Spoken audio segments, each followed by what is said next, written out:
चलिए, good morning सभी को, राम राम, सभी को राम राम। एक बार सभी लोग शेयर कर दीजिएगा, हम भी टेलीग्राम पे शेयर कर दे रहे हैं ना। चलिए,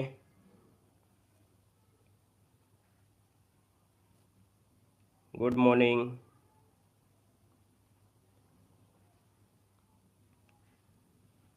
चलिए शुरू किया जाए भाई। देखिए, पहला क्वेश्चन आपके सामने दिया गया है कि किस हड़प्पा कालीन पुरास्थल से जुते हुए खेत के साक्ष्य प्राप्त हुए हैं। चलिए, यहां पर जो आप देना है, आपका जो आंसर होगा इनमें से राइट क्या हो जाएगा। चलिए, फर्स्ट को ऑप्शन देना है, आपका जो आंसर इनमें से राइट क्या बनेगा। जो जुते हुए खेत के साक्ष्य हैं ये कहां से प्राप्त हुए हैं। तो दोस्तों यहाँ पर यह देखिए काफी लोग जवाब आ रहे हैं, जो कि यहाँ पर बी नंबर कालीबंगा से। कहां से? कालीबंगा। जिसका भी ऑप्शन आ रहा है बिल्कुल राइट हो जाएगा, कालीबंगा इसका आंसर है, राइट हो जाएगा। क्लियर है। और यहाँ पर आगे बढ़ते क्वेश्चन आपसे दिया गया है, कह रहे तोतिए हिंद के नाम से विख्यात अमीर खुसरो का जो जन्म हुआ था ये कहां पर हुआ था। चलिए जवाब देना है, आपका जो आंसर इनमें से क्या हो जाएगा। गुड मॉर्निंग सभी को, गुड मॉर्निंग सभी को, गुड मॉर्निंग, राधे राधे, जय भोलेनाथ। चलिए कमेंट करिए फटाफट भाई। यहाँ पर दिया गया है तूतीय हिंद के नाम से विख्यात अमीर खुसरो का जो जन्म हुआ ये कहाँ हुआ था। देखिए टू की अगर बात करते हैं तो ऑप्शन आ रहा है, याद रखिए पटियाली में, है ना, पटियाला नहीं पटियाली, जो कि ऑप्शन बनेगा यहाँ पर आपका बी नंबर इसका राइट हो जाएगा। पटियाली में हुआ था ना, ये कासगंज जिले में अवस्थित आपका है। और दोस्तों याद रखिएगा जो आपका खुसरो है ना, ये देखा जाए तो दिल्ली के 8 सुल्तानों का कार्यकाल देखा था। दिल्ली के 8 सुल्तानों का कार्यकाल देखने वाले ये जो आपकी अमीर खुसरो हैं, याद रखिएगा। ठीक है, चलिए आगे बढ़ते। क्वेश्चन आपसे दिया गया है कि 1857 ईस्वी के किस क्रांतिकारी का नाम रामचंद्र पांडुरंग था। देखिए काफी अच्छा क्वेश्चन आपका है। चलिए गुड मॉर्निंग, गुड मॉर्निंग। देखिए यहाँ पर 3 का ऑप्शन देना है, और 3 का ऑप्शन क्या हो जाएगा। तो दोस्तों याद रखिएगा आत्मा राम पांडुरंग, ये आपके कौन है, रामचंद्र पांडुरंग है, जो कि ऑप्शन बी तात्या टोपे। जिसका भी ऑप्शन आया है यहाँ पर बी नंबर है, बिल्कुल राइट हो जाएगा। याद रखिएगा तात्या टोपे का ही नाम क्या था, रामचंद्र पांडुरंग था। दोस्तों याद रखिएगा क्या हुआ था कि तात्या टोपे को जो सिंधिया के एक सामंत थे मान सिंह ने धोखे से क्या किया, इसे पकड़ा दिया था, इन्हें पकड़ा दिया अंग्रेजों को, है ना। और यह बाद में क्या हुआ कि ग्वालियर में अंग्रेजों ने इन्हें फांसी दे दिया था। ठीक है, चलिए आगे बढ़ते। क्वेश्चन आपसे अगला पूछा गया है कि लाहौर षड्यंत्र कांड में भगत सिंह, राजगुरु और सुखदेव को कब फांसी दी गई थी। यहाँ पर जो आपका आंसर है दोस्तों इनमें से राइट क्या हो जाएगा। कह रहा है कि जो लाहौर षड्यंत्र केस के मामले में जो फांसी दी गई थी ये कब दी गई थी, इसका जवाब देना है। देखिए यहाँ पर जवाब भी यहाँ पर आने शुरू हो गए हैं, और इसका जो आपका आंसर बनेगा क्या हो जाएगा 4 नंबर में। देखिए 4 का ऑप्शन बनेगा आपका ए नंबर। दोस्तों याद रखिएगा 23 मार्च 1931, क्या 23 मार्च 1931 को इनको फांसी दी गई थी। तो ऑप्शन बनेगा क्या, यहाँ पर ए नंबर इसका राइट हो जाएगा दोस्तों। चलिए आगे बढ़ते हैं। क्वेश्चन आपसे अगला पूछा गया है, कह रहे मोहनजोदड़ो की सबसे बड़ी इमारत कौन सी थी। चलिए बताइएगा मोहनजोदड़ो की सबसे बड़ी इमारत इनमें से कौन थी 5 नंबर में। दोस्तों यहाँ पर देखिए याद रखिएगा विशाल अन्नागार बताना है, स्नानागार मत लगाइएगा। हमने आपको बताया है कि अन्नागार होता है, आप देखते होंगे कि भाई पानी पीने का तो भाई आप जानते हैं 4-5 दिन में खराब हो जाएगा या कुछ भी हो गया, है ना। तो भैया उसको ज़्यादा कलेक्ट नहीं कर सकते हैं, ज़्यादा इकट्ठा नहीं कर सकते हैं, लेकिन साल भर खाने के लिए आपको कोठी 2 कोठियाँ, है ना, उनमें पैक करना पड़ेगा। तो अन्नागार क्या है, सबसे बड़ा है, ऐसे आपको याद रखना है, क्योंकि बहुत लोग यहाँ पर स्नानागार बोल देते हैं, है ना, लेकिन आपको याद रखना है अन्नागार सबसे बड़ा है, क्योंकि गूगल में भी कई जगह आपको गलत बताया गया है। इसका ऑप्शन बी नंबर है राइट हो जाएगा, विशाल अन्नागार हो जाएगा। और आगे बढ़ते हैं। क्वेश्चन दिया गया है ईस्ट इंडिया कंपनी का जो गठन हुआ था ये कब हुआ था। ईस्ट इंडिया कंपनी का जो गठन हुआ ये कब हुआ था। देखो गठन पूछा है तो गठन हुआ था सन 1600 ईस्वी में। कब हुआ था, सन 1600 ईस्वी में हुआ था दोस्तों, याद रखिएगा। और इस कंपनी का नाम था governor and company of merchant of London trading नाम था, है ना। तो इसका जो ऑप्शन है यहाँ पर जिसका आ रहा है सी नंबर है, राइट हो जाएगा। ठीक है भाई, आगे बढ़िए। क्वेश्चन आपसे अगला पूछा गया है, कह रहे हिंद स्वराज नामक पुस्तक के लेखक कौन से हैं। वेरी वेरी एमपी क्वेश्चन आपका दिया गया है, बताइएगा कि हिंद स्वराज पुस्तक के जो लेखक इनमें से कौन है 7 नंबर में। चलिए 7 नंबर की अगर बात करते हैं तो देखिए इसका जवाब यहाँ पर सभी का जवाब सही है, मोहनदास करमचंद गांधी। जिसका भी ऑप्शन आया है बिल्कुल राइट है, मोहनदास करमचंद गांधी, बिल्कुल आपका जवाब यहाँ पर है, राइट हो जाएगा। क्लियर है। चलिए आगे बढ़ते। क्वेश्चन दिया गया है कि भारत में अली बंधुओं शौकत अली एवं मोहम्मद अली ने किस आंदोलन का नेतृत्व किया था। यहाँ पर जो आप देना है, आपका जो आंसर बनेगा इनमें से राइट क्या हो जाएगा। चलिए भाई जवाब देना है, और जवाब भी देखिए आ रहे हैं, काफ़ी फास्ट तरीके से आ रहे हैं। यहाँ पर 8 नंबर का जो ऑप्शन है आपका बी नंबर, खिलाफत आंदोलन, बिल्कुल राइट आंसर हो जाएगा। याद रखिएगा, भारत में जो अली बंधु थे, शौकत अली और मोहम्मद अली ने खिलाफत आंदोलन का नेतृत्व किया था, और ये जो आंदोलन हुआ था 1919 से लेके 20 में, ये तुर्की के खलीफा के समर्थन में किया गया था। तो इसका जो ऑप्शन है आपका बी नंबर है, राइट हो जाएगा। नेक्स्ट क्वेश्चन को आते हैं। क्वेश्चन दिया गया है, कह रहा है 1825 में, क्या 1825 ईस्वी में वेदांत कॉलेज की स्थापना किसने की, जिसमें दोनों भारतीय अध्ययन और पाश्चात्य सामाजिक और भौतिकी विज्ञान पाठ्यक्रम प्रस्तुत किया गया था। दोस्तों यहाँ पर देख सकते हैं कि जो आपका वेदांत कॉलेज है, इसकी जो स्थापना की गई थी 1825 में, किया किसने था, इसका जवाब दीजिएगा। दोस्तों यहाँ पर आंसर हो जाएगा बी नंबर है। याद रखिएगा, राम मोहन राय, अर्थात यहाँ पर जो आंसर है आपका बी नंबर है, यहाँ पर राइट हो जाएगा। राजा राम मोहन राय इसका आंसर है, राइट हो जाएगा। इसमें भारतीय विषयों के साथ साथ क्या था, पाश्चात्य विषय और भौतिक संबंधित मठों का भी शामिल किया गया है। मतलब ऑप्शन जिसका आ गया है बी नंबर है, यहाँ पर राइट हो जाएगा बी नंबर। क्लियर है। आगे बढ़ते हैं। क्वेश्चन आपसे अगला पूछा गया है, कह रहा है उस ब्रिटिश जनरल का नाम बताएं जो जलियांवाला बाग हत्याकांड के लिए जिम्मेदार था। चलिए जवाब देना है, आपका आंसर में से क्या होगा।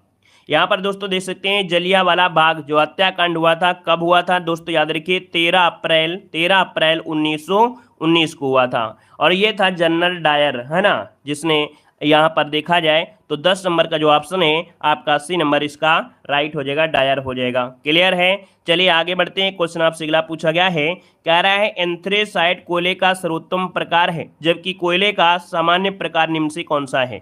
मतलब अगर आपसे क्वेश्चन पूछा जाए कि सबसे अच्छा कोयला कौन है, सर्वोत्तम कोयला कौन सा है, तो आप कहेंगे एंथ्रेसाइट कोयला है। इसमें कार्बन की मात्रा काफ़ी ज़्यादा होती है ना, इसलिए अच्छा कोयला हो गया।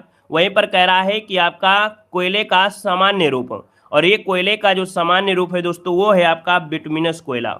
बिटुमिनस कोयला दोस्तों देखा जाए तो भारत में जो गोंडवाना समूह की चट्टानें हैं वहाँ पर पाई जाती हैं, और ये द्वितीय प्रकार का अर्थात सेकंड टाइप का, पहला टाइप का आपका एंथ्रेसाइट है फर्स्ट क्वालिटी का, सेकंड आपका ये, इसमें कार्बन की मात्रा देखा जाए तो आपके 60 से 80% आपकी होती है, जबकि एंथ्रेसाइट में यहाँ पर देखा जाए 90% लगभग आपकी हो जाती है। तो इस प्रकार से ऑप्शन क्या होगा, ए नंबर है, राइट हो जाएगा। क्लियर होगा भाई। आगे बढ़ते, क्वेश्चन आपसे दिया गया है कि भारत का प्राचीनतम पर्वत निम्नलिखित में से कौन सा है। जवाब दीजिएगा, आपका आंसर जो बनेगा इनमें से राइट क्या हो जाएगा। कह रहा है कि भारत का प्राचीनतम पर्वत निम्नलिखित में से कौन सा है, इसका जो ऑप्शन है यहाँ पर राइट क्या हो जाएगा, इसका राइट आंसर बताना है और फटाफट जवाब देना है। भाई वीडियो को लाइक कर दीजिएगा जितने लोग यहाँ पर जुड़े हैं, है ना। एक बार सभी लोग वीडियो को लाइक कर दीजिएगा। क्लास में जैसे हम आते हैं वैसे ही क्लास को लाइक शेयर कर दिया करें, अपने रिश्तेदारों को भी शेयर कर दीजिए, है ना। और इसके बाद हम लोग लगातार यहाँ पर क्लास को ले रहे हैं, है ना। तो एक बार सब लोग लाइक कर दीजिएगा, ऑफलाइन देख रहे हैं, ऑनलाइन देख रहे हैं, है ना, या अभी तक लाइक नहीं किए, एक बार सभी लोग लाइक कर दीजिएगा, ठीक है। चलिए यहाँ पर जवाब दीजिए, भारत का प्राचीनतम पर्वत कौन सा है। देखिए 12 नंबर की अगर बात करते हैं तो ऑप्शन दोस्तों यहाँ पर देखिए बी नंबर है। याद रखिए अरावली पर्वत श्रृंखला है, ये सबसे पुरानी श्रृंखला, ये भारत की ही नहीं पूरे विश्व में सबसे प्राचीनतम आपकी पर्वतों में से एक आपकी है, और ये अशिष्ट पर्वत भी कहते हैं। क्या, इसे अवशिष्ट पर्वत भी कहा जाता है। ये देखा जाए जो आपकी अरावली है कहाँ से स्टार्ट होती है, गुजरात में पलता है पालनपुर, है ना, गुजरात के पालनपुर से देखा जाए प्रारंभ होती है और अजमेर होती हुई दिल्ली में लगभग जाती है। ये 800 किलोमीटर में फैली हुई है। अगर हम आपसे पूछे भैया कि अरावली पर्वत का जो सबसे ऊंची चोटी है वो कौन सी है, क्या बता सकते हैं आप लोग कि अरावली जो पर्वत है इसकी जो चोटी का नाम है, सर्वोच्च शिखर है, वो क्या है, क्या हो। तो यहाँ पर देखिए आप कहेंगे सर यहाँ पर आंसर क्या होगा, गुरु शिखर। क्या हो जाएगा, गुरु शिखर हो जाएगा, ठीक है। आगे बढ़ते, क्वेश्चन आपसे अगला पूछा गया है, कह रहा है निम्नलिखित में से कौन सा बायोम सबसे कम जैव विविधता एवं जैव भार वाला बायोम होता है। अब इस क्वेश्चन को आप लोग समझेंगे तभी आप आंसर लगा सकते हैं। आपसे कह रहा है यहाँ पर 13 नंबर में कि जो ऑप्शन है यहाँ पर देखिए बी नंबर टुंड्रा बायोम, मतलब ये कह सकते हैं कि बायोम सबसे कम जैविकता वाला जो आपका है वो आपका टुंड्रा बायोम है, जो कि ऑप्शन बनेगा यहाँ पर बी नंबर राइट हो जाएगा दोस्तों। मतलब देखा जाए तो यहाँ अधिकांश समय क्या रहता है, हिम आच्छादित रहता है। बर्फ रहने के कारण यहाँ पर जो जीव जंतु हैं, वनस्पति, इनका विकास नहीं हो पाता है, और जब विकास नहीं हो पाता तो यहाँ पर क्या मिलते हैं, काई मिलेगा, लाइकेन मिलेंगे, छोटी झाड़ियाँ मिलेंगे, फूल पौधे मिलेंगे। इस कारण से यहाँ पर सबसे कम जैव विविधता रहती है। अगर हम आपसे एक क्वेश्चन कर दें कि विश्व में सबसे ज़्यादा जैव विविधता कहाँ पर है, अगर हम आपसे क्वेश्चन करें कि विश्व में सबसे ज्यादा जैव विविधता कहाँ मिलती है, तो आप कहेंगे क्या? आप कहेंगे साइलेंट वैली, जो कि आपके कहाँ पर है? आपके केरल में सबसे ज्यादा जैव विविधता है। वहां पर विभिन्न प्रकार के पेड़ पौधे, जंतु वगैरह ढेरों आपके मिलेंगे, है ना। तो याद रखिएगा, ऐसे क्वेश्चन बनते हैं। आगे बढ़िए, क्वेश्चन दिया गया है कि भारत का एकमात्र शीत मरुस्थल कौन सा है? बताइएगा कि भारत का एकमात्र शीत मरुस्थल इनमें से जो आपका है कौन सा हो जाएगा। देखिए 14 नंबर को ऑप्शन देना है। वीडियो को लाइक शेयर करते हुए चलेंगे। देखिए यहाँ पर आंसर आ गया है, ये नंबर बिल्कुल सही है, लद्दाख। क्या हो जाएगा? जिसका भी आंसर आया है लद्दाख बिल्कुल जवाब हो जाएगा। यह भारत का सबसे कम वर्षा वाला स्थान भी आपका है। चलिए आगे बढ़ते हैं। क्वेश्चन आपसे गिला दिया गया है, कह रहा है निम्नलिखित में से कौन सी नदी का उद्भव अमरकंटक से होता है? चलिए यहाँ पर जवाब देना है, निम्नलिखित में से कौन सी नदी का उद्भव अमरकंटक से होता है 15 नंबर में। अमरकंटक की अगर बात करते हैं तो बिल्कुल इजी क्वेश्चन है, क्योंकि कई बार हमने पढ़ाया भी है। नर्मदा नदी, है ना, नर्मदा नदी जो आपका आंसर है बिल्कुल राइट हो जाएगा। और नर्मदा नदी को एक नदी और भी दिया जाता है, रेवा के नाम से जानते हैं। नर्मदा नदी को रेवा भी कहा जाता है दोस्तों, याद रखिएगा, रेवा के नाम से भी जाना जाता है। यह मध्य प्रदेश और गुजरात में बहने वाली नदी है। देखा जाए तो आपकी जो अमरकंटक शिखर है वहां से नदी निकलती है ना, और आपकी जो कपिल जलधारा प्रपात का निर्माण भी करती है। ये नदी आपकी भ्रंश घाटी से होकर बहने वाली धारा है, और अरब सागर में देखा जाए तो गिरने वाली ये सबसे लंबी आपकी क्या है? ये आपकी नदी है, और सीधी नदी भी आपकी है, ठीक है ना। तो इसका आंसर आपका बी नंबर है, राइट हो जाएगा। और इसे एमपी की जीवन रेखा भी कहा जाता है। इसे नर्मदा नदी को एमपी की जीवन रेखा भी कहा जाता है। तो नर्मदा नदी से बहुत ढेर सारे क्वेश्चन बनते हैं, है ना, बहुत बनते हैं। कहो तो इसमें 10 मिनट का लेक्चर पूरा होता चला जाए। चलिए आगे बढ़ते हैं। क्वेश्चन आपसे दिया गया है, कह रहा है उल्टे यू आकार का जो कुजनेट होता है ये वक्र क्या दर्शाता है? क्या कह रहा है? उल्टे यू आकार का कुजनेट वक्र जो दर्शाता है, क्या दर्शाता है? देखिए 16 नंबर का जो ऑप्शन है बी नंबर। याद रखिए, जैसे जैसे प्रति व्यक्ति आय बढ़ती है, आय की असमानता बढ़ती है और तब गिरती है। मतलब यहाँ पर जो आंसर है वो आपका बनेगा बी नंबर है, राइट हो जाएगा। जैसे जैसे व्यक्ति की आय बढ़ती है वैसे वैसे आय की जो असमानता है वो भी बढ़ती है, तत्पश्चात फिर क्या होता है? गिरती है। तो ऑप्शन आपका लॉक करना है बी नंबर, स्क्रीनशॉट ले लीजिएगा। इकोनॉमिक्स से क्वेश्चन है ना। और आगे बढ़ते क्वेश्चन दिया गया है, योजना अवकाश की जो अवधि थी इसका संबंध बताइएगा। योजना अवकाश कब हुआ था? चलिए योजना अवकाश कब हुआ था? जब तीसरी पंचवर्षीय योजना, मतलब 1961 से लेके 66। तो यहाँ पर दोस्तों देखा जाए 17 नंबर में जो ऑप्शन आपका दिया गया है वो आपका सी हो जाएगा, क्योंकि भैया 1961 से लेके 66 तक तो हो गई थी, और 66 के बाद ही क्या हुआ था? यहाँ पर योजना अवकाश आ गई थी। तो भैया यहाँ पर तीसरी जो पंचवर्षीय योजना हो गई थी वो कहीं ना कहीं असफल भी हो गई थी, है ना। और चौथी पंचवर्षीय योजना को स्थगित कर दिया गया था।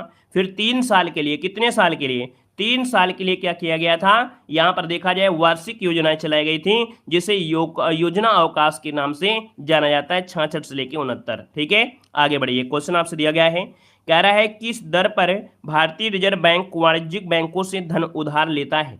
दोस्तों जवाब देना है कि किस दर पर भारतीय रिजर्व बैंक वाणिज्यिक बैंकों से धन उधार लेता है। तो दोस्तों याद रखिए, आरबीआई को भी उधार धन लेना पड़ता है, लेकिन ये जो आपका धन होता है उससे बोलते हैं रिवर्स रेपो दर। रिवर्स, है ना, क्या? रिवर्स रेपो दर यहाँ पर आंसर है, राइट हो जाएगा। यह रेपो दर के विपरीत होता है। सिंपल सी बात है कि आपका आरबीआई सबको पैसा देता है, लेकिन जब आरबीआई लेगा तो क्या होगा? रिवर्स हो जाएगा। रिवर्स ऐसे याद रहेगा कि रिवर्स रेपो दर आपका होता है, दोस्तों याद रखिएगा, है ना। और यहाँ पर आगे बढ़ते क्वेश्चन दिया गया है, कह रहा है आपूर्ति वक्र के साथ साथ चलने को कहते हैं। क्या दिया है? आपूर्ति वक्र के साथ साथ चलने को क्या कहते हैं? यहाँ पर दोस्तों इसे कहा जाता है आपूर्ति में विस्तार तथा संकुचन। क्या बोलते हैं? आपूर्ति में विस्तार तथा संकुचन कहा जाता है। यहाँ पर जो ऑप्शन आपका है डी नंबर है, आपका राइट हो जाएगा। आगे बढ़ते हैं। क्वेश्चन आपसे अगला पूछा गया है, कह रहा है शेष सौदा व्यापार सेवाओं और शेष विश्व से प्राप्त निवल अंतरण का योग क्या होता है? दोस्तों इकोनॉमिक्स क्वेश्चन है, थोड़ा सा कठिन तो आपको लगेंगे ही लगेंगे। दोस्तों यहाँ पर आंसर जो आपका है वो आपका बी हो जाएगा, ए हो जाएगा, चालू खाता। यहाँ पर कहेंगे चालू खाता शेष सौदा व्यापार सेवाओं और शेष विश्व से प्राप्त निवल अंतरण का योग होता है जो आपका। तो आंसर आपका ए नंबर आपका राइट हो जाएगा। इनका स्क्रीनशॉट लीजिएगा, कॉपी में डेली नोट करिएगा। आइए आपका यहाँ पर पॉलिटी से क्वेश्चन कह रहा है, राज्यों में विधान परिषद के सृजन और समापन हेतु संविधान के किस अनुच्छेद में वर्णित प्रक्रिया के तहत किया गया है? मतलब जो राज्यों में जो विधान परिषद होती है ना, विधान परिषद होती है, इनका हम लोग सृजन भी कर सकते हैं और बना भी सकते हैं, याद रखिएगा, है ना। तो यहाँ पर दोस्तों क्या है, ये कौन सा आर्टिकल होता है, ये आर्टिकल नंबर आपका 169 के तहत क्या होता है, जो विधान परिषद, इनको हम बना भी सकते हैं, इनको समापन भी कर सकते हैं। अब प्रेजेंट टाइम में देखा जाए तो 6 राज्य ही है जहाँ पर विधान परिषद हैं, है ना। यहाँ पर आंसर जो आपका डी नंबर है राइट हो जाएगा। नेक्स्ट क्वेश्चन को आते हैं। क्वेश्चन दिया गया है कि कोई धन विधेयक लोकसभा द्वारा स्वीकार हो जाने के पश्चात राज्यसभा इसे अधिकतम से अधिकतम कितने दिनों तक रोक सकती है। मतलब कोई अगर धन विधेयक है, लोकसभा अगर पारित कर देता है और वो विधेयक अगर राज्यसभा में जाता है तो कितने दिनों तक रोक सकता है राज्यसभा। देखिए 22 नंबर का ऑप्शन देना है, बिल्कुल सही जवाब है दोस्तों, याद रखिए 14 दिन, है ना, 14 दिन तक रोक सकता है। अगर इसमें कोई प्रक्रिया राज्यसभा नहीं देती है तो वो विधेयक स्वतः ही क्या हो जाएगा, पास माना जाएगा। ठीक है, चलिए आगे बढ़ते हैं। क्वेश्चन दिया गया है कि निम्नलिखित में से कौन संसद के दोनों सदनों में से किसी भी सदन की कार्यवाही में भाग नहीं ले सकता है। दोस्तों यहाँ पर 23 नंबर अच्छा क्वेश्चन है, जवाब देना है कि संसद के दोनों सदनों में से किसी भी सदन की कार्यवाही में कार्यवाही में भाग ले सकता है, भाग ले सकता है आपसे पूछा गया है ना। तो दोस्तों यहाँ पर देखिए आपका आंसर क्या होगा। चलिए यहाँ पर देखिए आपका जो आंसर है 23 नंबर में, वो ऑप्शन क्या बनेगा, यहाँ पर बी नंबर, ये है आपका महान्यायवादी, जिसे बोलते हैं अटॉर्नी जनरल। ठीक है, अटॉर्नी जनरल, यहाँ पर जो आंसर बी नंबर है, मतलब भारतीय संविधान का जो अनुच्छेद 76 है, क्या अनुच्छेद 76 है, इसके तहत भारत के जो महान्यायवादी की नियुक्ति होती है राष्ट्रपति करता है, और यह संसद का मंत्रिमंडल का सदस्य नहीं होता है, लेकिन यह किसी भी सदन या उसकी समिति में बोल सकता है, परंतु उसमें मताधिकार नहीं कर सकता है। देखो, बोल सकता है लेकिन याद रखिएगा वोट देने का अधिकार इनके पास नहीं होता है ना। याद रखिएगा कि जो अटॉर्नी जनरल होता है, महान्यायवादी होता है, इसको वोट देने का अधिकार नहीं है, मताधिकार का प्रयोग करने का अधिकार नहीं दिया गया है दोस्तों, याद रखिएगा। ठीक है ना। और ये जो आपका महान्यायवादी होता है, ये भारत के राज्य क्षेत्र में सभी न्यायालयों में सुनवाई का अधिकार प्राप्त है इसको। ठीक है, समझ में आ गया। तो एक पॉइंट याद रखिए, ये सिर्फ वोट नहीं दे सकता, बोल जरूर सकता है। क्लियर हुआ, आगे बढ़िए। क्वेश्चन दिया गया है, कह रहा आपसे चुनाव याचिका पर निर्णय लेने का अधिकार किसमें निहित है। बताइएगा कि चुनाव याचिका में निर्णय लेने का जो अधिकार है वो किसके पास है। तो सिंपल सी बात है कि आपका जो आंसर बनेगा यहाँ पर डी नंबर, चुनाव आयोग के पास हो जाएगा। किसके पास हो जाएगा, चुनाव आयोग के अंतर्निहित आपका होता है ना। इसका जो ऑप्शन है यहाँ पर क्या हो जाएगा, आपका डी नंबर है। और चुनाव आयोग की अगर बात करते हैं, जो चुनाव आयोग होते हैं उनका गठन निर्वाचन आयुक्त और अन्य निर्वाचन आयुक्त होते हैं, कौन करते हैं, राष्ट्रपति के द्वारा नियुक्ति की जाती है। आगे बढ़ते हैं। क्वेश्चन दिया गया है, कह रहा है राज्यसभा का पीठासीन अधिकारी कौन होता है। राज्यसभा का पीठासीन अधिकारी मतलब राज्यसभा का पदेन सभापति पूछ लिया गया है। राज्यसभा का पदेन सभापति पूछा गया है, तो आप बताइएगा कि राज्यसभा का जो पदेन सभापति है इनमें से कौन हो जाएगा। इसका जो आंसर बनेगा राइट क्या हो जाएगा दोस्तों, 25 नंबर का ऑप्शन देना है। और दोस्तों उपराष्ट्रपति जिसका भी आया है बिल्कुल राइट आंसर आया है ना, बेहतर तैयारी है। यहाँ पर देखिए ऑप्शन क्या बनेगा आपका, भारत का जो उपराष्ट्रपति होता है ये राज्यसभा का क्या होता है भाई, ये पदेन सभापति होता है। क्लियर हो गया है। और आगे बढ़ते हैं। क्वेश्चन आपसे अगला पूछा गया है, यहाँ पर दिया है पौधे के किस भाग से दालचीनी प्राप्त की जाती है। चलिए दोस्तों यहाँ पर जवाब देना है कि पौधे के किस भाग से दालचीनी प्राप्त की जाती है। ये दालचीनी जानते हैं कि नहीं जानते हैं। ऐसा तो नहीं है कि अरहर की दाल और उसमें चीनी गड़ के खिला दें, वो तो नहीं है, जानते हैं। अच्छा भाई, चलिए देखो यहाँ पर कह रहा है पौधे की किस भाग से दालचीनी प्राप्त की जाती है। नोट करिएगा कि भैया पौधे की छाल से। यहाँ पर जो आंसर है 26 नंबर में वो ऑप्शन बी हो जाएगा। याद रखिए पौधे की छाल से दालचीनी प्राप्त की जाती है। ये है क्या दालचीनी, ये मसाला है भाई। ये क्या है, ये मसाला है दोस्तों, याद रखिएगा। और इसका कार्य क्या होता है, भोजन में सुगंध उत्पन्न करता है ना। तो इसको ऑप्शन बी नंबर है राइट हो जाएगा। नेक्स्ट क्वेश्चन कराते हैं। क्वेश्चन दिया गया है इंसुलिन एक प्रकार का होता है। यहाँ पर बताइए इंसुलिन जो होता है ये क्या होता है। इंसुलिन क्या होता है, इसका जवाब देना है। इंसुलिन क्या होता है, आप कहेंगे से इंसुलिन जो होता है एक प्रकार का क्या होता है, यहाँ पर जवाब दीजिए। चलिए इंसुलिन हार्मोन्स होता है, प्रोटीन होता है, एंजाइम होता है या विटामिन होता है। चलिए यहाँ पर जवाब देना है, यहाँ पर सी नंबर दे रहे हैं, कोई यहाँ पर ए दे रहा है। चलिए बताइए इंसुलिन एक प्रकार का होता है। चलिए इंसुलिन एक प्रकार का हार्मोन्स होता है भाई, ये होता है हार्मोन्स। यहाँ पर जो आंसर है वो आपका ये हो जाएगा, इंसुलिन एक प्रकार का हार्मोन होता है और इसका जो निर्माण होता है कहाँ पर होता है, अग्न्याशय में होता है। किस में होता है, आपके अग्न्याशय में आता है, अग्न्याशय में होता है ना। अभी भी आपकी काफी चीजें कमियां हैं, है ना। चलिए इन कमियों को धीरे धीरे सुधारते रहिएगा। देखो दिया गया है, निम्नलिखित में से कौन सा मानव हृदय तक अशुद्ध रक्त पहुंचाता है। मतलब देखा जाए बॉडी में जो हृदय होता है, हृदय, तो हृदय में अशुद्ध रक्त कौन पहुंचाता है, जवाब दीजिए।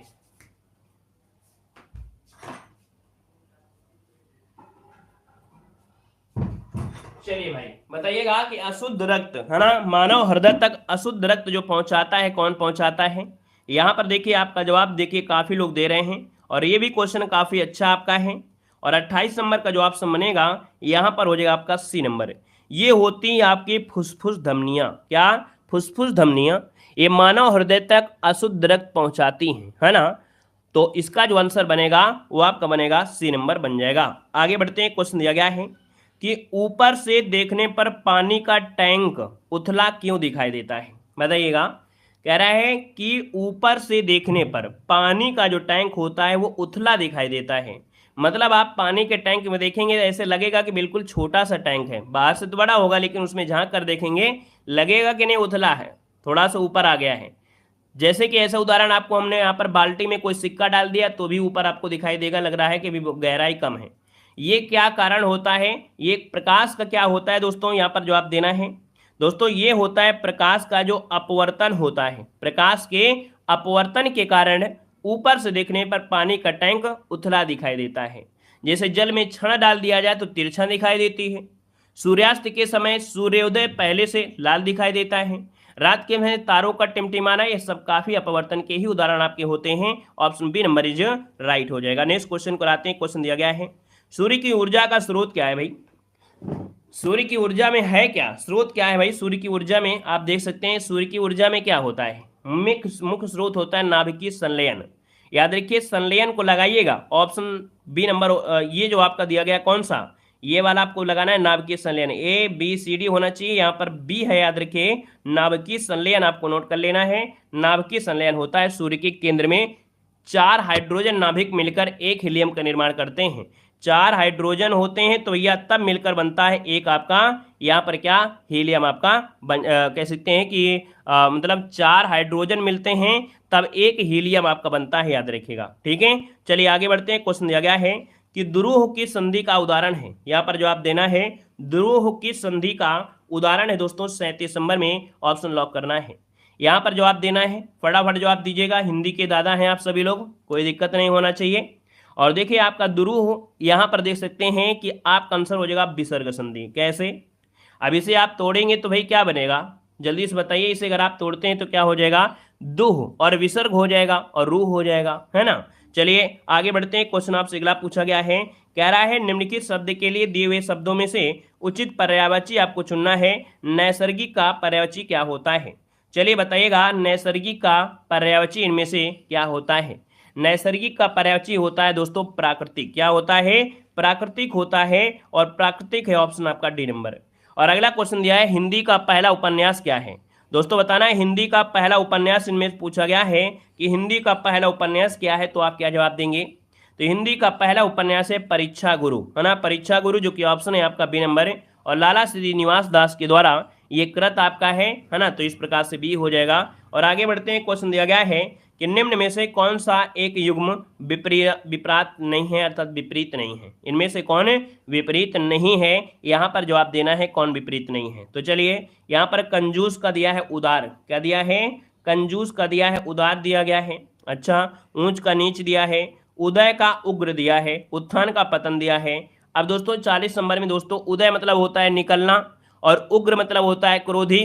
अब आप ही बताइएगा, उदय मतलब होता है क्या, निकलना, और उग्र मतलब होता है क्रोधी। तो ये दूसरे एक दूसरे के विलोम है क्या, नहीं विलोम है ना। तो यहाँ पर जो आंसर आपका है वो आपका सी नंबर हो जाएगा। आगे बढ़ते हैं। क्वेश्चन आपसे दिया गया है कि निम्न में से उसे चुनिएगा जो अन्य 3 विकल्पों से क्या है, भिन्न है। यहाँ पर बताइएगा कौन से इनमें से भिन्न आपका दिया गया है। चलिए जवाब दीजिएगा, इनमें से कौन सा है जो भिन्न है। यहाँ पर देखो दिया गया है धोखा देना, सत्य, प्रसन्नता और ईमानदारी। चलिए भाई जल्दी बताइए यहाँ पर क्या हो सकता है। रीजनिंग का क्वेश्चन आपका मिल गया है एक, है ना। चलिए यहाँ पर जल्दी से बताइए इसका आंसर क्या हो सकता है। चलिए धोखा देना, है ना। यहाँ पर देखो ये धोखा देना, सत्य, प्रसन्नता, ईमानदारी। तो भाई कहीं ना कहीं ऑप्शन ये अब आपका हो जाएगा, है ना। धोखा देना अन्य सभी मानव के गुणों से, मतलब यहाँ पर जो 3 पॉइंट है वो सद्गुण है, ये व्यक्ति की अच्छाइयाँ हैं, घोतक हैं। जबकि धोखा देना ये मनुष्य का अवगुण है ना, मनुष्य का ये अवगुण है। तो इस कारण से ऑप्शन क्या होगा, ए नंबर है, राइट हो जाएगा। और अगला क्वेश्चन देखो दिया गया है, कह रहा है हाल ही में राज्यसभा और लोकसभा टीवी के विलय के पश्चात इसे नाम क्या दिया गया है। चलिए जवाब देना है यहाँ पर, आंसर जो आपका बनेगा राइट इनमें से क्या हो जाएगा। फटाफट जवाब दीजिएगा, आपका आंसर में से क्या हो जाएगा, जल्दी से बताइएगा। यहाँ पर आपसे कह रहा है कि जो राज्यसभा है और आपकी लोकसभा है ना, इन टीवी का क्या हुआ है, विलय हुआ है। और जब विलय हुआ है तो इसका नाम क्या रखा गया है, ये बताइएगा। चलिए यहाँ पर जो आपका आंसर है भैया, आपका राइट आंसर क्या हो जाएगा, संसद टीवी हो जाएगा। क्या हो जाएगा, संसद टीवी जिसका भी ऑप्शन आया है, मतलब आपका देखा जाए यहाँ पर आंसर है वो राइट क्या हो जाएगा, बी नंबर। लॉक कर दिया जाए। चलिए सभी का जवाब देखिए, याद रखिएगा जो आपका लोकसभा है और राज्यसभा है ना, ये जो आपका टीवी था इसका विलय हुआ था और क्या हो गया था, संसद टीवी हो गया था। बी नंबर इसका राइट हो जाएगा। नेक्स्ट क्वेश्चन को आते हैं। क्वेश्चन दिया गया है कि भारतीय रेलवे द्वारा यात्रा के दौरान सभी प्रकार के पत्रों, शिकायतों और सहायता हेतु हेल्पलाइन नंबर जारी किया गया है। ये हेल्पलाइन नंबर है क्या, इसमें बताइएगा। कह रहा है भारतीय रेलवे द्वारा यात्रा के दौरान सभी प्रकार के जो प्रश्न होते हैं उनमें शिकायत, सहायता, हेल्प नंबर ये सब जारी किए गए हैं। तो ये जो आपके नंबर है भैया, इनमें से कौन सा नंबर है, चुनना है जल्दी से, कौन सा नंबर इनमें से आपका हो जाएगा। चलिए यहाँ पर जवाब देना है, आपका जो आंसर बनेगा इनमें से क्या हो जाएगा। 139 देखिए काफ़ी लोग जवाब दे रहे हैं, अच्छा प्रयास है। अब यहाँ पर देखिए कह रहा है कि भारतीय रेलवे द्वारा यात्रा के दौरान सभी प्रकार के प्रश्नों, शिकायतों, सहायता हेतु हेल्पलाइन नंबर जारी किया गया है, कौन सा। तो दोस्तों यहाँ पर नोट करते हैं, बिल्कुल सही जवाब आया है 139, जिसका भी आया है बिल्कुल राइट आंसर आपका है 139। डायल करिएगा और आप भारतीय रेलवे से यात्रियों से अपनी हर चीज पूछ सकते हैं, है ना। और यहाँ पर आगे बढ़ते हैं, क्वेश्चन आपसे अगला पूछा गया है। यहाँ पर दिया गया है अंतर्राष्ट्रीय महिला दिवस 2021 की थीम क्या थी। अब दोस्तों आपसे 2021 की थीम पूछ लिया गया है, तो 2021 की बता दीजिएगा। यहाँ पर क्या हो जाएगा, यहाँ पर हो जाएगा women in the leadership, women in the leadership हो जाएगा। तो इसका मतलब कोई ऑप्शन यहाँ पर नहीं है आपका, ठीक है। और नहीं है तो कोई दिक्कत नहीं है, और दिक्कत भी नहीं है क्योंकि ये आपका 2021 का है। और ये क्वेश्चन आपसे दिया गया है, कह रहा आपसे यहाँ पर संसद टीवी के पहले मुख्य कार्यकारी अधिकारी के रूप में निम्न से किसे नियुक्त किया गया है। चलिए अब यहाँ पर दोस्तों देख सकते हैं, कह रहा है संसद टीवी के पहले मुख्य कार्यकारी, पहले दिया है और पहला दिया है, इसलिए आपको याद रख लेना है ना। यहाँ पर दोस्तों आपका जो आंसर होगा यहाँ पर राइट क्या हो जाएगा, जल्दी से बताइएगा। यहाँ पर दोस्तों रवि कपूर जो आपका ऑप्शन है, यहाँ पर ये नंबर रवि कपूर आपका आंसर है, राइट हो जाएगा। और आगे बढ़ते हैं, क्वेश्चन आपसे अगला पूछा गया है। यहाँ पर दिया है कि निम्न में से कौन सा देश UN सिक्योरिटीज काउंसिल का स्थायी सदस्य नहीं है। चलिए दोस्तों यहाँ पर जवाब देना है, आपका जो आंसर है इनमें से राइट क्या हो जाएगा। कह रहा है UN सिक्योरिटीज काउंसिल के देखिए 5 स्थायी सदस्य हैं, चीन, फ्रांस, रूस, यूनाइटेड किंगडम और USA।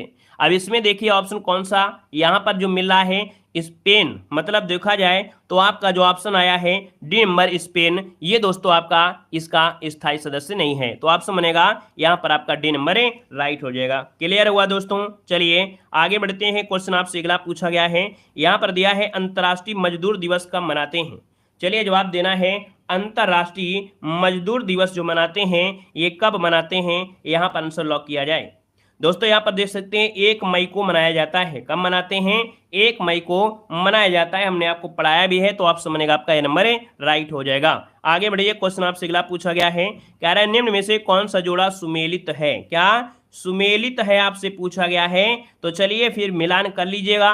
कह रहा है अर्थशास्त्र और कौटिल्य, पहला ही ऑप्शन आपका राइट हो गया, क्योंकि यहाँ पर मैन कैप ये एडोल्फ हिटलर की आपकी है, एनिमल फार्म ये आर्ज ऑरवेल की है और डिवाइन कॉमेडी ये दांते की है, ठीक है ना। इस कारण से पहला ऑप्शन आपका राइट होगा। नेक्स्ट क्वेश्चन को बढ़ते हैं। क्वेश्चन दिया गया है, कह रहा है कौन सा अभ्यारण्य छत्तीसगढ़ में अवस्थित है। कौन सा अभ्यारण्य छत्तीसगढ़ में अवस्थित है दोस्तों, यहाँ पर आंसर को लॉक किया जाए। चलिए यहाँ पर जवाब देना है। अच्छा क्वेश्चन आपका दिया है 64 नंबर में, तो दोस्तों 64 का ऑप्शन बनेगा इंद्रावती राष्ट्रीय उद्यान। क्या है, याद रखिएगा, इंद्रावती राष्ट्रीय उद्यान जो आपका है ये छत्तीसगढ़ में है। वहीं पर दोस्तों बांधवगढ़ राष्ट्रीय उद्यान कहाँ पर है, ये आपके एमपी में है। कहाँ पर है, आपके एमपी में है। अगर पूछे डांडा का अभ्यारण्य ये कहां पर है, तो आपकी ये कर्नाटक में है। कहां पर है, आपके कर्नाटक में है। अगर आपसे पूछे राजा राष्ट्रीय उद्यान कहां पर है, आप क्या जवाब देंगे, जल्दी से बताइए। राजा जी राष्ट्रीय उद्यान है ये कहां पर है, आप कहेंगे राजा जी है आपके कहां पर, यूके में है, अर्थात उत्तराखंड में है। कहां पर है, आपके उत्तराखंड में है। क्लियर हुआ, आगे बढ़िए। क्वेश्चन आपसे दिया गया है, कह रहा है विश्व का सबसे बड़ा बौद्ध मंदिर कहां पर है।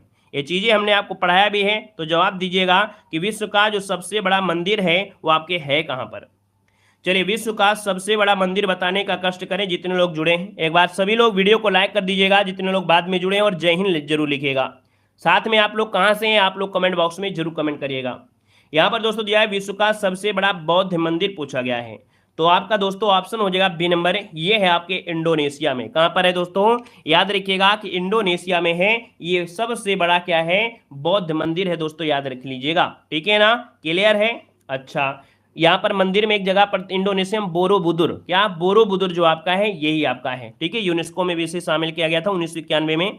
और अगले क्वेश्चन को आते हैं। क्वेश्चन दिया गया है, कह रहा है निम्न में से किस शहर में इंडियन इंस्टीट्यूट ऑफ टेक्नोलॉजी मतलब आईआईटी स्थित है। इनमें देखिए कहां पर आईआईटी है, तो सिंपल सी बात है, आप कहेंगे सर कानपुर की आईआईटी बड़ी कमाल कर रही है, तो यहाँ पर आईआईटी इसका आंसर है राइट हो जाएगा। चलिए आईआईटी कौन, कानपुर हो जाएगा। अगला क्वेश्चन यहाँ पर आपसे दिया गया है कि भारत का सबसे बड़ा वनस्पति संग्रहालय कहाँ पर है। चलिए जवाब दीजिए, भारत का सबसे बड़ा वनस्पति संग्रहालय इनमें से कौन सा है। ये सब आपके समान जागरूकता है, अर्थात ये जो 10 नंबर लास्ट के होते हैं ये स्टैटिक जी के होते हैं, तो इनको आप डेली पढ़िएगा तभी ये कवर होंगे।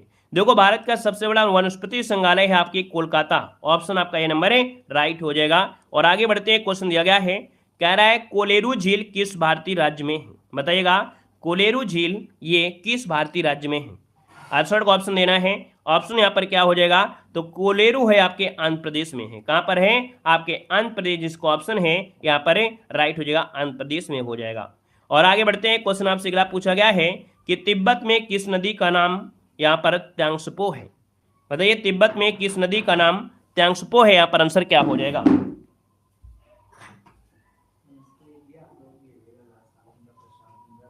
पढ़ाई चल रही है ऑनलाइन। चलिए कह रहा है तिब्बत में किस नदी का जो त्यांगसपो नाम है तिब्बत में, बताइए क्या हो जाएगा। यहाँ पर जो आपका आंसर भैया सी नंबर हो जाएगा, ब्रह्मपुत्र नदी। याद रखिएगा तिब्बत में जो ब्रह्मपुत्र नदी है इसका नाम क्या है, त्यांगसपो, जिसका भी ऑप्शन आ रहा है बिल्कुल राइट हो जाएगा, यहाँ पर सी नंबर बन जाएगा। चलिए आगे बढ़ते हैं। क्वेश्चन आपसे दिया गया है, कह रहा है गीतांजलि रचना को वर्ष 1913 में नोबेल पुरस्कार प्राप्त हुआ था।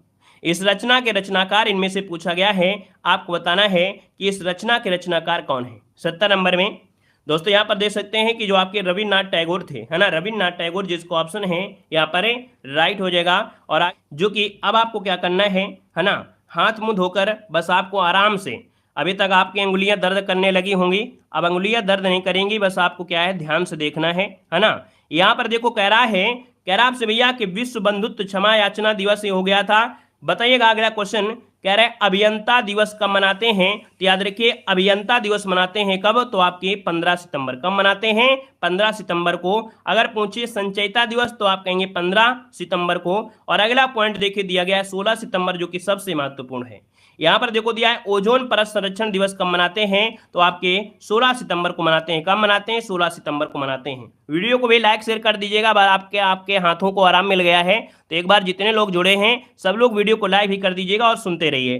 देखो ओजोन परत संरक्षण 16 सितंबर को मनाते हैं। याद रखिएगा कि ओजोन परत जो पाई जाती है कहाँ पाई जाती है, समताप मंडल में पाई जाती है ना, समताप मंडल में। और ओजोन परत को मापने वाली जो इकाई होती है उसे बोलते हैं डॉप्सन। क्या बोलते हैं, डॉप्सन बोला जाता है। याद रखिएगा ओजोन परत की जो मोटाई होती है वो गर्मियों में बढ़ती है और सर्दियों में क्या होती है, घटती है। अगर आपसे पूछे कि ओजोन जो आपका छिद्र देखा गया है, ओजोन छिद्र कहाँ मिला है, तो आपके अंटार्कटिका महाद्वीप में, जो कि दक्षिण में आपका शोध संस्थान है, वहां पर आपका मिला है दोस्तों, याद रखिएगा। चलिए आगे बढ़ते हैं। क्वेश्चन दिया गया है, आपका दिया गया है आरपीएफ, है ना, रेलवे पुलिस फोर्स जो आपका है, याद रखिए 20 सितंबर को मनाया जाता है। विश्व शांति दिवस कब मनाते हैं, तो आपके 21 सितंबर को मनाया जाता है। अगला देखो दिया गया है विश्व पर्यटन दिवस। आप देख सकते हैं इस समय पर्यटन को विशेष बढ़ावा दिया जा रहा है। याद रखिए विश्व पर्यटन दिवस आपके 27 सितंबर को मनाया जाता है। अगला है अंतर्राष्ट्रीय वृद्धजन जो दिवस है, ये कब मनाते हैं, 1 अक्टूबर को। और अगला जो महत्वपूर्ण है वो आपका है लाल बहादुर शास्त्री की जयंती और आपके अंतर्राष्ट्रीय अहिंसा दिवस,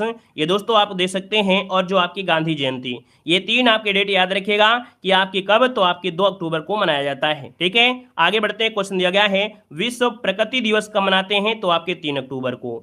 वहीं पर दोस्तों विश्व शिक्षक दिवस, क्या विश्व शिक्षक दिवस पूछा गया है, विश्व शिक्षक दिवस पूछा गया है, तब आप देंगे 5 अक्टूबर बताएंगे भाई। ठीक है, और आगे बढ़ते हैं। क्वेश्चन दिया गया है कि विश्व वन्य प्राणी दिवस, क्या दिया है, विश्व वन्य प्राणी दिवस पूछा है, तो आपका 6 अक्टूबर। वायुसेना दिवस पूछा है, तो आपका 8 अक्टूबर हो जाएगा। अगला बताइएगा विश्व डाक दिवस, जो कि क्वेश्चन बन सकता है। बताइएगा विश्व डाक दिवस कब मनाते हैं, तो विश्व डाक दिवस मनाते हैं आपके दोस्तों, याद रखिएगा आपके 9 अक्टूबर को मनाया जाता है। वहीं पर आपका दिया है विश्व दृष्टि दिवस, ये मनाते हैं आपके 10 अक्टूबर को। अगला दिया गया है जयप्रकाश जयंती, जयप्रकाश जयंती 11 अक्टूबर को। और विश्व मानक दिवस आपके 14 अक्टूबर को। यहाँ पर देखो एलर्जी आपका दिया है विश्व खाद्य, जो ज्यादा पूछा जाता है उसी पर हम फोकस कराएंगे। दिया गया है विश्व खाद्य दिवस मनाते हैं कब, 16 अक्टूबर को मनाया जाता है विश्व खाद्य दिवस। ठीक है, और अगला क्वेश्चन दिया गया है कि विश्व आयोडीन अल्पता दिवस कब मनाते हैं, तो आपके 21 अक्टूबर को मनाया जाता है। और अगला क्वेश्चन जो कि आईएमपी है, यहाँ पर दोस्तों देख सकते हैं कि जो संयुक्त राष्ट्र दिवस मनाते हैं कब मनाते हैं, तो संयुक्त राष्ट्र दिवस मनाते हैं आपके 24 अक्टूबर, बहुत बार पूछा गया है ये क्वेश्चन आपका। ठीक है, और अगला दिया गया है यहाँ पर दोस्तों नेक्स्ट पॉइंट है इंदिरा गांधी की जो पुण्यतिथि है वो कब मनाते हैं, तो 31 अक्टूबर को मनाते हैं, याद रखिएगा। विश्व सेवा दिवस मनाया है आपके 9 नवंबर को। और अगला पॉइंट दिया गया है कौन, बाल दिवस 14 नवंबर। मधुमेह, देखिए यहाँ पर दिया है मधुमेह दिवस, जो कि पूछा जाता है विश्व मधुमेह दिवस कब मनाते हैं, तो विश्व मधुमेह दिवस मनाते हैं आपके 14 नवंबर को। जो हम पढ़ा दे रहे हैं वही पढ़ना है, नहीं तो ऐसे पढ़ेंगे तो बहुत ज्यादा हो जाएंगे।